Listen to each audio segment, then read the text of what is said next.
Je m'appelle Anne Borlé. Je viens de Rochefort en Belgique. Je compte depuis 2009. Je m'appelle Catherine Pierloz. Je viens de Bruxelles en Belgique. Je compte depuis 13 ans. Aujourd'hui, on se rencontre pour jaser de contes. Pour lancer la discussion, on a apporté 3 objets qui représentent les 3 sujets dont on va vous parler. Vous écoutez Vide ton sac, tête à tête autour du conte, un balado de la Maison des Arts de la Parole.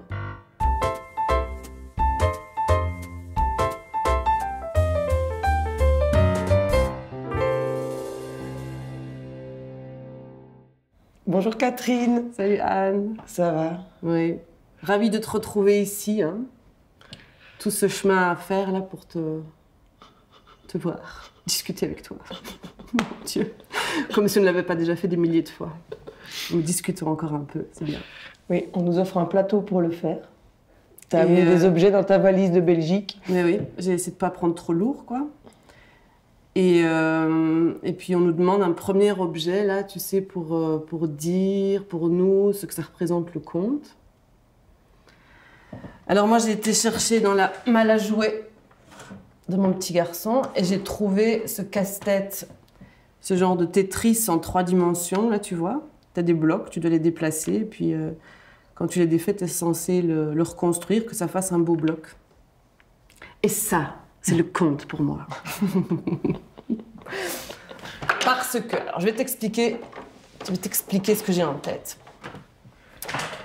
Ça fait quand même déjà plus de 10 ans que je compte. Et aujourd'hui, je me sens parfois un peu comme une débutante. Comme si je commençais tout doucement à comprendre ce que ça pouvait signifier le conte. Alors quand je dis conte, moi là je vois conte merveilleux. Je reste vraiment avec ce qu'on appelle ce qu'on récolte, enfin ce qu'on a à disposition d'abord, c'est-à-dire les contes qui existent. On les trouve dans les livres, mais en tout cas c'est des contes qui ont roulé leur bosse, on va dire. Alors, par rapport à ça, je me rappelle quand j'étais conteuse débutante, j'étais là, je ne savais pas trop quoi faire. Il y avait toujours la volonté que ça reste pas trop près de l'original, parce que j'avais l'impression que tout le monde le savait, que ce serait ennuyant, parce que pour moi c'était ennuyant de réentendre des histoires que je connaissais déjà, et je voyais pas comment y réinjecter nécessairement quelque chose d'un peu plus neuf pour susciter à nouveau l'intérêt, tout ça. Et donc du coup j'ai beaucoup transformé. Et j'ai parfois aussi inventé toutes sortes de choses. Mais aujourd'hui, j'ai l'impression que quand je reviens aux contes et quand je les écoute raconter aussi, les contes qui ont déjà été bien façonnés par le temps, je me rends compte qu'ils ont une charge qui est très difficile à reproduire avec du neuf. Et en même temps, je reste animée par l'envie de ne pas les re-raconter tels que je les lis. Et je me sens parfois donc, face à un conte comme face à un casse-tête. Comme si c'était une petite mécanique. Et à chaque conte, il y a une petite mécanique. Et il faut bricoler avec ça. Alors, il y a quelque chose, c'est comme si le conte contenait déjà quelque chose en lui, qu'il faut arriver à transmettre, mais à le transmettre aujourd'hui, et avec mes possibilités à moi. Mais donc, ça me met face, quand je les travaille, les contes, hein, ça me met face à une attitude comme ça, où j'essaie de comprendre. Mais c'est pas comprendre, je vais pas lire des livres qui expliquent comment c'est fait le conte, mais j'essaie de voir, tiens, comment ça va s'imbriquer, ce motif, ce personnage, oui, mais comment est-ce que je peux le raconter, tout ça, jusqu'à ce que ça redevienne comme ça un bloc bien ficelé. Alors ça devient ça devient quelque chose qui a une force et qui palpite, et alors tu peux l'envoyer, et il y a quelque chose qui se passe. Mais ça, la mécanique, elle est différente pour chaque conte, je trouve. Et encore, chaque conte, j'imagine, au fur et à mesure que je vais avancer dans la vie, peut-être que ça sera de nouveau différent. Parce que ça doit de nouveau se structurer différemment pour être entendu à différents moments. Donc aujourd'hui, c'est pour ça que j'amène cet objet, c'est ça que je veux dire, et ça me plaît en fait. Je regarde les contes et je bricole avec eux comme un enfant en train de jouer. Oui, comme un agencement, ça me fait penser à ça, à un agencement de matière. Quand tu parles l'ambiance du conte, les personnages, c'est aussi une recherche de ça quand tu parles de mécanique, un agencement qui fait qu'à un moment donné, il y a une évidence. Oui, parce qu'en prenant le conte, on le décortique quand même un peu. Enfin, moi, tu redéposes un petit peu tous les Tu redéposes toutes ces Tous les os. composantes sur la table, et puis tu regardes un petit peu comment tu peux les remettre ensemble, tu prends des choses qui viennent d'ailleurs, tu réinjectes. Mais il faut faire attention, parfois on sent, ah, j'ai réinjecté un truc là, c'est intéressant, c'est intelligent, je vois ce que je veux dire, mais ça va pas avec le conte. Il refuse l'injection que je veux lui mettre. Et parfois, ça peut être très chouette, tu reprends les mêmes éléments et tu en refais tout à fait une autre construction. Mais en fait, ce qu'il faut, c'est que le cœur du conte, il y a une espèce de noyau palpitant comme ça. Lui, il doit rester vivant. Sinon, bah, ça peut fonctionner, ça va. Tu racontes une histoire, les gens vont comprendre, c'est pas ça le problème. Mais est-ce que ça va être agissant? Est-ce qu'il y a quelque chose qui va te transpercer, t'étonner? Et c'est pour ça que j'aime revenir au conte ancien, parce que enfin, c'est ce qu'on voit, hein, tu vois. Nous, on se connaît depuis longtemps. Il n'y a rien à faire, le temps, ça patine, c'est comme ça. Et je reconnais comme ça maintenant auprès des contes, ceux qui sont anciens, ils ont cette patine qui permet qu'on les dérange. Tu vois, ça ne va pas les détruire, ils ne vont pas être là, rester comme ça, comme une espèce de grosse flaque sur le sol, non, ils ne craignent pas ça. Parce qu'il y a une chose qui m'a toujours un peu énervée, c'est les gens qui disent « Oh, il faut respecter les contes, surtout ne rien toucher ». Ça, je ne comprends pas. Parce que les contes, ça va, ils vont pas... Oui, après, tu dis ça, mais tu prends vraiment le temps d'un processus. C'est pas juste tu prends un conte et puis tu vas le modifier comme ça pour en faire passer un message ou quoi. C'est que quand tu parles de ça, moi, je vois la femme squelette, en fait. Quand tu me racontes ça, je vois les os. Tu vois comment tu réagences les os, puis comment, parce que les os sont réagencés, et puis tu te mets dans une certaine... sensibilité qui fait que la chair peut réapparaître, et puis cette histoire du cœur qui se remet à palpiter, et puis du coup, la créature peut apparaître. Enfin, c'est quand même un processus qui est lent, qui demande du temps de rêverie. Tu peux pas faire ça comme ça. Oui, c'est ça. Donc, peut-être que c'est ça aussi qui permet que tu peux... parce que tu as les mains dans... le cambouis, je sais pas si c'est la bonne image, mais tu as les mains dans quelque chose qui fait que... Oui, c'est ça. C'est plein de matières comme ça qu'il faut remettre ensemble pour que quelque chose devienne de nouveau un peu vivant, quoi. Oui, que ça devienne vivant. Parce que ça, c'est le piège. Quand on les a dans les livres, ils ont perdu leur vivance, là, comme ça. Ben moi, tu vois, Catherine, tout ce que tu me racontes, ça me renvoie quand même aussi à mon objet, même si c'est pas du tout le même que le tien. Donc moi, j'ai amené ici, sur le plateau, un bol, enfin, en tout cas, une esquisse de bol en terre glaise. J'aimais bien l'idée de prendre un objet brut, pas quelque chose de fini, pas quelque chose de bien propre.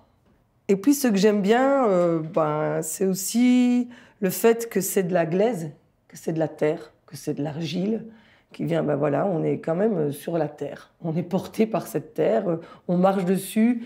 Et je trouve que souvent, on est dans de la réflexion, une réflexion fine, on est beaucoup dans l'intelligence qui est très importante. Mais parfois, je me dis, oui, mais en fait, on est aussi des créatures de la terre. Et j'aime bien ça, et ça, dans mon travail, c'est assez présent, cette espèce de contact et de rapport avec des choses plus charnelles, plus vivantes, plus réelles, en fait, d'une certaine manière. Et donc, déjà, rien que le fait de l'histoire de ce bol, déjà, j'adore, parce que mon idée n'était pas de venir avec de la terre glaise de Belgique. L'idée, je suis ici à Sherbrooke, il se passe quelque chose sur cette terre-ci, dans ce lieu-ci. Et j'ai déjà envie de partir de cette matière-ci. Alors, vu qu'on est au festival et que toutes nos journées sont immensément bien remplies, j'ai pas eu le temps d'aller chercher la terre glaise moi-même. J'ai demandé à Manon, qui est une bénévole qui nous accompagne beaucoup dans ce festival. Et ce matin, elle a pris sa pelle, elle était au bord de la rivière. Et pour moi, elle m'a ramené de la terre glaise. Et puis moi, je me suis retrouvée là dans les locaux de la Maison des Arts de la Parole, avec ma terre glaise brute. Puis j'ai pris de l'eau. Et puis rien que déjà ça, prendre le temps, puis on arrive parce que j'en ai mis plein sur mon pantalon et tout ça. Rien que ce truc d'être les mains dans le fait de façonner quelque chose, déjà ça, c'est aussi un rapport que j'aime bien par rapport au travail du conte. Je sens que c'est plus juste pour moi de voir le conte comme quelque chose d'artisanal et de vivant. C'est aussi un processus vivant, le conte. C'est pas un texte, c'est pas un truc intelligent. Enfin, c'est intelligent, évidemment, le conte, mais c'est une autre sorte d'intelligence que j'ai beaucoup aimé rencontrer, d'ailleurs, parce que c'est comme si c'était une forme d'intelligence qui me manquait avant.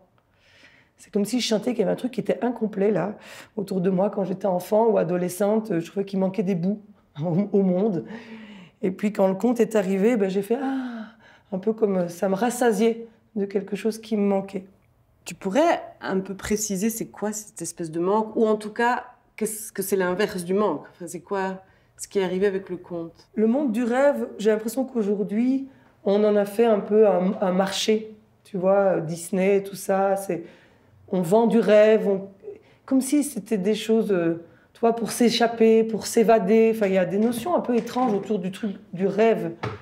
Alors qu'en fait, c'est ça qui m'interpelle, c'est comme je disais, mais c'est comme si on pouvait être rationnel à des moments donnés dans la vie, et puis d'autres moments on est irrationnel. Alors qu'en fait, pour moi, c'est des forces complémentaires, c'est des choses qui s'entre-nourrissent et qui rendent le rationnel plus intelligent, plus complet, et puis d'un autre côté, c'est ce qui structure l'irrationnel. Enfin, je veux dire, c'est des forces complémentaires. Et donc moi, le fait d'avoir eu l'impression d'avoir été séparé du monde du rêve, ou que c'est comme si c'était quelque chose d'extérieur, alors que là, comme je te dis, ben moi, les histoires ou les chants trad, etc., ils sont tout le temps entretissés dans ma vie. Et là, je me sens plus complète. Mmh.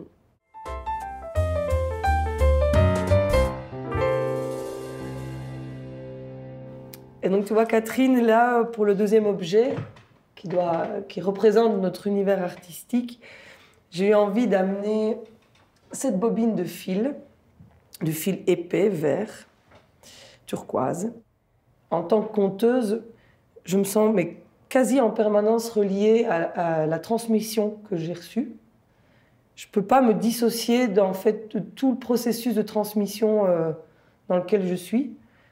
Et donc j'ai toujours beaucoup de pensées pour les personnes que j'ai choisies pour ma transmission, qui sont le conteur Michel Indenock et la conteuse Myriam Pelikan, avec qui j'ai fait des ateliers, enfin voilà, où j'ai vécu plusieurs choses, parce que c'est pas que dans l'atelier que je reçois des choses, c'est aussi dans toute leur manière d'appréhender le conte. C'est une transmission vraiment très globale, c'est pas juste une technique qui est transmise. C'est quand je parlais du rêve dans la première question, ben c'est des choses. Michel, il en parle énormément. C'est lui qui m'a dit la première fois le rêve éveillé, des choses comme ça. Donc déjà, le fil de la transmission, pour moi, il est très précieux, très important. Et voilà, ça fait déjà quelques années que je compte. Et moi-même, je commence maintenant à donner des ateliers pour que ce fil, ben, il ne s'arrête pas, il ne s'interrompe pas, qu'on puisse continuer à faire vivre cet art et cette pratique.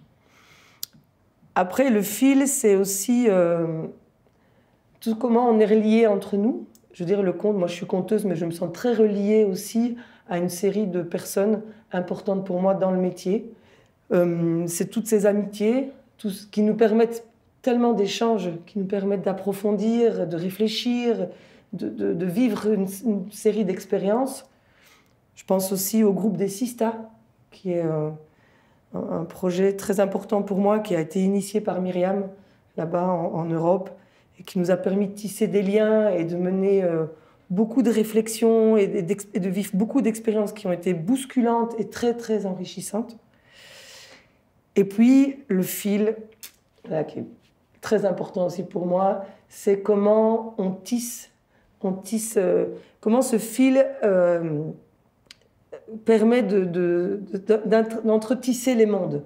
Oui. C'est ça que je disais déjà par rapport au premier objet, c'est que j'ai l'impression que tout était comme ça, très dans des cases différentes.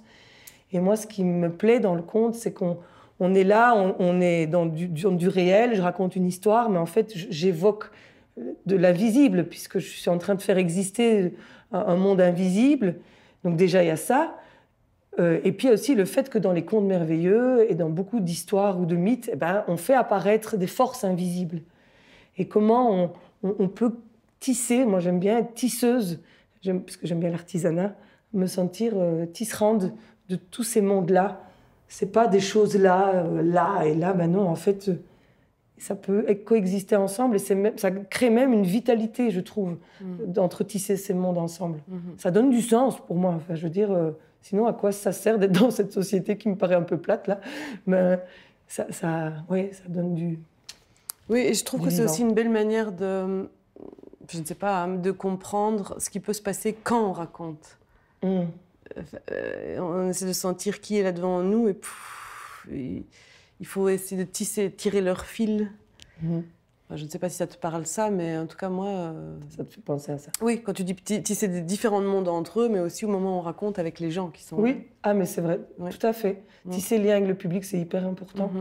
C'est ça aussi la Terre Glaise de Sherbrooke, c'est qu'on est ici, avec ces personnes-là, dans cet instant-là. Et donc l'histoire, elle va se révéler autrement que si je la raconte ailleurs. Et c'est ce vivant-là qui rend, oui, l'histoire... Tout à fait. Et toi, Catherine, qu'est-ce que tu as pris? Alors moi, toi qui as un fil, moi j'ai choisi une faux. Moi j'ai pris des cartes du tarot.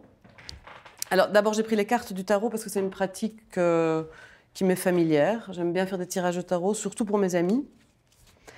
Et puis j'ai essayé il y a quelques années aussi de trouver des contes, un pour chaque carte de tarot, parce que la question, toujours ces questionnements sur soi-même et tout ça, ça me parle. Et puis quand on regarde le tarot, c'est comme une grande roue de signification. Voilà, et les contes peuvent aider à plein de moments de la vie, ont des résonances différentes, chaque carte a une résonance différente. Voilà, c'était une manière pour moi, s'il faut suivre un fil, c'était pour moi un fil que j'ai suivi pour récolter mes contes. Aujourd'hui, je fais pas je n'utilise plus cette dénomination, le tarot conte, mais en tout cas, c'est comme ça que j'ai cherché mes histoires. Et alors, s'il fallait être plus précise pour définir mon univers du conte, j'en ai choisi une. J'ai choisi la 13. C'est celle qu'on dit sans nom. Donc c'est celle, tu vois, avec c'est le squelette avec la faux. Tu vois un sol très noir et tu vois des têtes et des membres coupés, notamment des têtes couronnées. Alors, je m'y reconnais, c'est-à-dire si je pense à mon univers artistique, quelles histoires je choisis, comment j'aime les raconter. Je m'y reconnais parce que je sais qu'une des premières idées que se font les gens, c'est que ça va être un peu la même chose que ce qu'on ressent face à cette carte. Quand je fais des tirages de cartes, on a celle-là, on a peur de quelque chose, alors qu'il n'y a pas de raison d'avoir peur, mais elle inquiète un petit peu. Elle inquiète un petit peu parce qu'elle essaye d'être... Enfin, la carte est sans concession. J'essaye, autant que possible, de l'être aussi. C'est-à-dire de ne pas me laisser bercer par les illusions. Et considérer que les illusions, ou ce qui fait discours ambiant, ou ce qui nous aveugle, etc., sont des pièges pour justement ne pas accéder à ce que j'ai essayé d'expliquer à la première question, là, d'arriver au cœur des choses. Et je trouve que cette carte-là, elle n'arrête pas de nous rappeler et lagon. Et on enlève, et on enlève, et on enlève. Et à la fin, qu'est-ce qui reste? C'est l'os. Et à ce moment-là, il ne reste plus rien. Et on arrive à une espèce de vérité nue. On enlève les couronnes, les membres, et les attributs et tout ça. Et moi, j'aime bien. Enfin, c'est la même chose, un peu. C'est le déshabillage du conte. Qu'est-ce qui palpite au cœur, quoi? Et comment est-ce qu'on peut le retrouver? Après, il faut un peu le rhabiller, parce qu'il faut quand même pas être trop incisif tout le temps, quoi. Il faut un peu de rondeur et de douceur, ou simplement, il ne faut pas que les gens se sentent tout de suite mis à l'écart des choses, quoi. Hein. Donc c'est pour ça, je mets cette carte avec une petite attention. Je ne suis pas que dans cette carte, parce qu'elle a aussi une énergie parfois liée à la colère, mais une colère dévastatrice. Et je ne veux pas m'installer là-dedans, c'est un moment. Mais en tout cas, il est présent à chaque fois où j'ai envie de raconter une nouvelle histoire. Il y a quand même toujours quelque chose qui me situe contre, ou en opposition à quelque chose où je ne suis pas d'accord avec quelque chose, et il me faut un conte pour dire ça. Ah oui. Alors, en riant, d'abord, j'ai dit, j'ai la faux, toi, t'as le fil. Moi, je ne veux pas dire que je ne suis pas intéressée par les liens qui sont tissés. Mais parfois, je trouve intéressant aussi de se défaire des liens. Parce que il faut retrouver parfois de nouveau la vivacité, etc. Donc, et du coup, je peux me défaire aussi de mes contes. Je peux me défaire aussi de mes croyances. Je peux revoir des contes et je me dis, mais comment est-ce que j'ai pu raconter ça? Je les envoie. Voilà. Ça m'est précieux parce que ça crée une dynamique. C'est jamais figé. C'est pas un avis déterminé une fois pour toutes. C'est se défaire de certains liens, mais c'est aussi pour pouvoir en créer des choisis. Voilà. Je parlais de transmission, tu vois, parfois on est attaché à des choses sans savoir pourquoi ou de manière non choisie, et puis là, avec la faux, ça nous permet de faire taire une terre vierge et pouvoir choisir quel lien, quel fil on tend vers qui, vers quoi, peut-être. Oui, oui, c'est ça. C'est complémentaire. Oui, oui, tout à fait. Oui, tout à fait.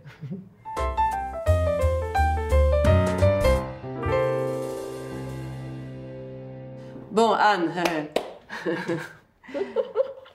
Allons-y, Catherine. Voilà, maintenant, on arrive aux troisième étape de notre grande discussion. Et on devait discuter d'un truc.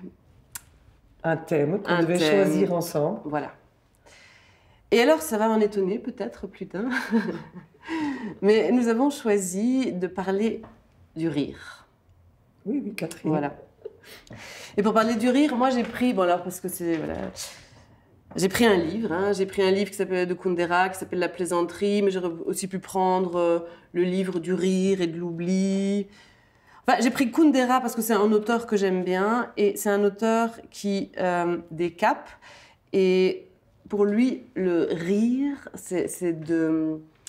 il dit, comme il a grandi, enfin, il a vécu à Prague, sous le communisme, et il dit pendant la période de la terreur stalinienne, il savait reconnaître dans la rue des alliés à leur qualité de sourire.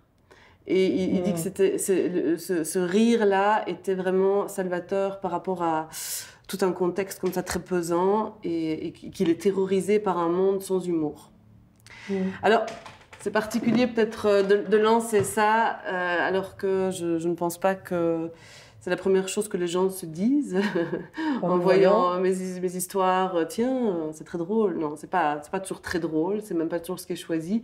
Mais c'est pour ça que ça m'intéressait d'en parler. Parce que c'est pas pour ça que je trouve pas que c'est important. Oui, parce que quand on en a discuté toutes les deux, c'est vrai que ce qui m'est venu moi assez rapidement quand on a parlé du rire, on a parlé de l'humour. Et c'est vrai que moi, la première réaction que j'ai eue, c'est un peu épidermique, c'est celle de l'injonction qu'on peut avoir l'impression, en tout cas que moi je peux avoir l'impression de recevoir du monde culturel, et c'est une bonne chose, hein, le divertissement et l'humour, c'est très très bien, mais que si c'est une injonction que j'ai l'impression de recevoir, alors là, ça me tétanise. Alors du coup, l'objet que j'ai amené, pour rompre tout de suite le sort de la tétanie, attention, oui, j'ai osé amener dans ma valise de Belgique jusqu'au Québec un coussin péteur.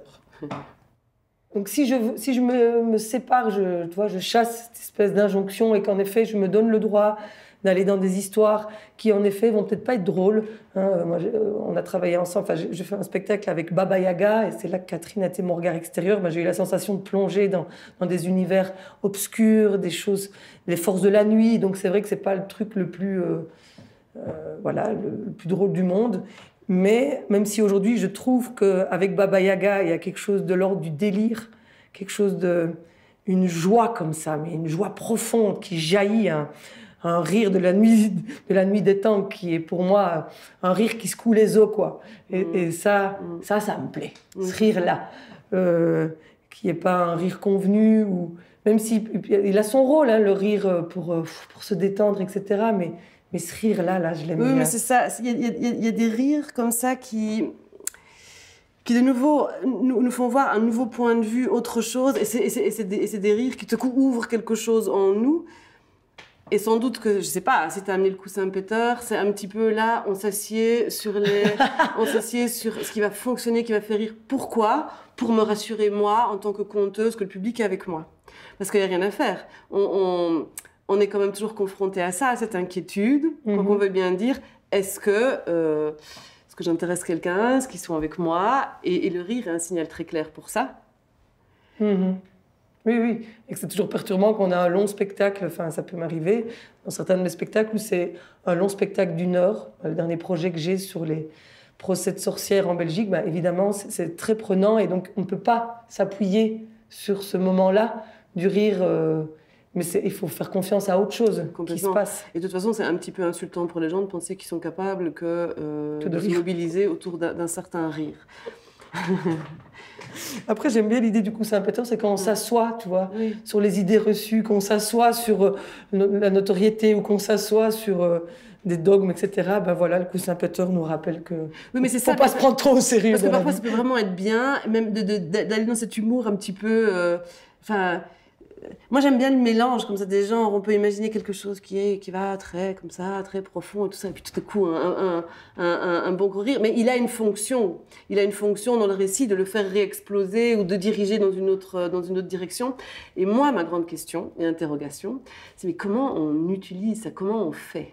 Parce que je trouve de nouveau, comme on a tous des univers différents, on a aussi un univers du rire différent, chacun. Après, moi, je vois le rire comme comme un jaillissement, comme une circulation de vie. Et que donc, c'est un peu... J'ai l'impression que quand je me suis en forme comme ça, qu'il y a quelque chose... C'est pas que mon propos est rigolo, en fait. C'est qu'il y a quelque chose qui...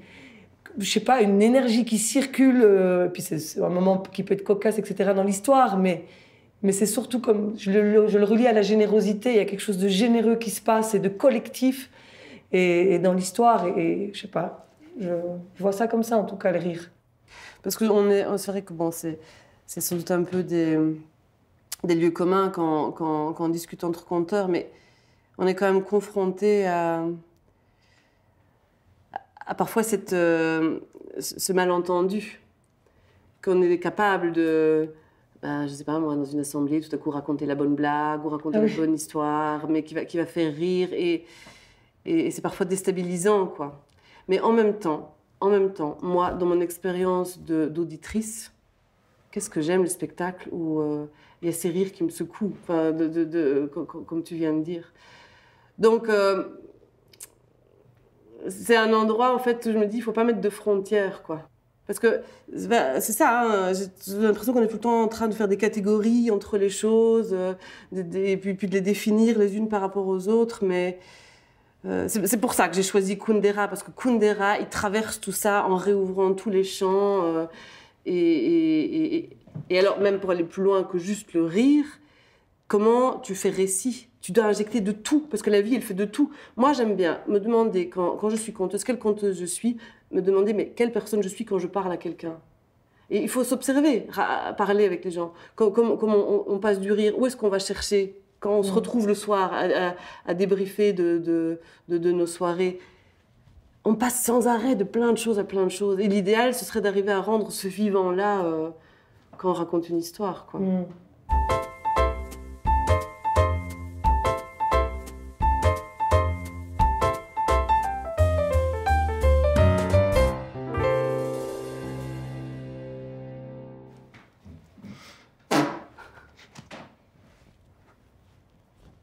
Ce sera le mot de la fin, Catherine.